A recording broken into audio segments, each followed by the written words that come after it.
தேர்தல் வாக்குறுதிகளை கொடுத்துட்டு தான் அவங்க வந்து ஆட்சியில வந்தாங்க. அதுல சில திட்டங்களை நிறைவேற்றியிருக்காங்க, மொத்தமா நிறைவேற்றுறதுன்னு சொல்ல முடியாது.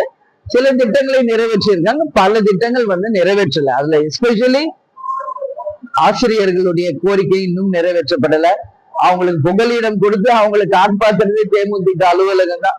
ஏன்னா வந்து உட்கார்ந்துறாங்க டிபிஐ வளாகத்துல, அவங்களை அடிச்சு விரட்டுறாங்க, அவங்க போகிறதுக்கு புகலிடம் இல்லை. நம்ம கட்சி ஆபீஸ்லதான் அவங்க வந்து நைட் தங்குறாங்க, சாப்பாடு கொடுக்குறோம், பல முறை நம்ம அறிக்கை கொடுக்குறோம், ஹெல்ப் பண்றோம், அதுதான் நம்மளால முடியும். பட் ஒரு அரசு தான் அவங்களுக்கு உரியதை நிச்சயம் செய்து தரணுங்க.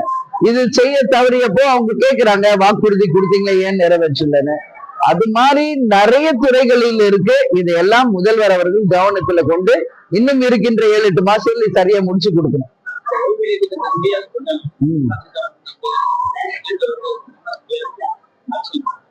ஆட்சிக்கு வர்றதுக்கு முன்னாடி ஒரு நிலைப்பாடு, ஆட்சிக்கு வந்த பிறகு ஒரு நிலைப்பாடு, இது மத்தியிலையும் மாநிலத்திலயுமே இருக்கு.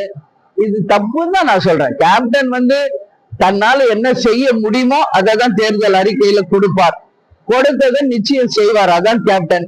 அந்த மாதிரி எல்லாருமே மக்களுக்கு உண்மையாக நடந்து கொண்டால் தமிழ்நாடு இந்தியாவின் வல்லரசு, இந்தியாவின் நம்பர் 1 மாநிலமா மாறும். அதுல மாற்று கருத்து இல்லை. அதுக்கு மக்களும் தெய்வமும் தான் வழி வகுக்கணும்னு கேட்டுக்கிறேன்.